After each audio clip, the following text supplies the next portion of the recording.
전해드린 대로 오늘 헌법재판소에서는 오전 10시부터 윤석열 대통령 탄핵 심판 7차 변론 기일이 열립니다. 이상민 전 행정안전부 장관과 신원식 국가안보실장 등 4명이 증인으로 출석할 예정인데요. 헌법재판소에 나가 있는 취재기자 연결해 자세한 이야기 들어보겠습니다. 김태욱 기자 전해주시죠. 네, 오전 10시부터 이곳 헌법재판소에서 윤 대통령 탄핵 심판 7차 변론 기일이 열립니다. 오늘은 이상민 전 행정안전부 장관과 신원식 국가안보실장, 백종욱 전 국정원 3차장, 김용빈 선관위 사무총장이 증언석에 앉을 예정인데요. 오전 10시 반부터 진행되는 이 전 장관 증인 신문에서는 비상계엄 선포 전 국무회의가 법적 절차를 지켰는지에 대한 집중 질의가 이뤄질 것으로 보입니다. 계엄 당시 특정 언론사 단전과 단수를 지시했는지 여부 역시 쟁점이 될 전망입니다. 검찰 공소장에는 윤 대통령이 소방청을 통해 단전 단수를 하라는 내용이 적힌 문건을 이 전 장관에게 보여줬다는 내용이 담겼는데요. 하지만 이 전 장관은 지난달 국회에 출석해 관련 질문에 대한 답변을 거부한 바 있습니다.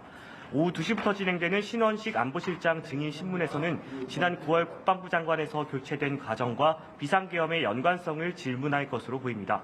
국회 측은 계엄 해제 요구 결의안이 가결된 이후 합참 결심 지원실에 있던 윤 대통령을 정진석 비서실장과 신 실장이 함께 데리고 오게 된 배경도 추궁할 예정입니다. 네, 오늘 부정선거 의혹을 놓고 국정원과 선관위 증인들의 공방도 벌어질 전망이라고요. 네, 오후 3시 반부터는 윤 대통령 측이 신청한 백종욱 전 국가정보원 3차장, 국회 측이 신청한 김용빈 중앙선관위 사무총장이 90분 간격으로 증언석에 앉을 예정입니다. 앞서 윤 대통령은 선관위 보안 시스템에 허점이 있고 부정선거 의혹이 해소되지 않았다며 비상계엄 선포의 당위성을 주장해왔는데요. 윤 대통령 측은 백 전 차장을 상대로 실제로 선관위 전산장비 점검 결과에 문제가 많이 발견됐는지 등을 질문하며 병력 투입이 필요한 상황이었음을 주장할 것으로 보입니다.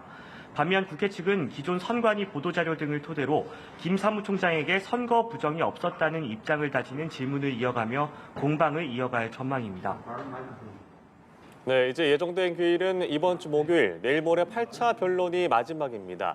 헌재가 기일을 추가 지정할 가능성도 있습니까? 아직까지 헌재는 모레 8차 변론 이후 기일을 추가 지정할지 결정된 바가 없다는 입장입니다.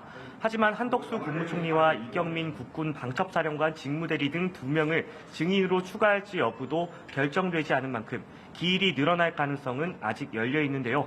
만약 변론 일정이 그대로 8차에서 마무리될 경우 재판관들은 평의와 결정문 작성 과정을 거쳐 다음 달 중순쯤 선고에 나설 것이란 전망이 나오고 있습니다.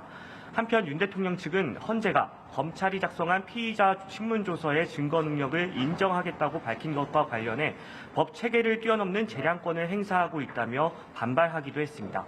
지금까지 헌법재판소에서 전해드렸습니다.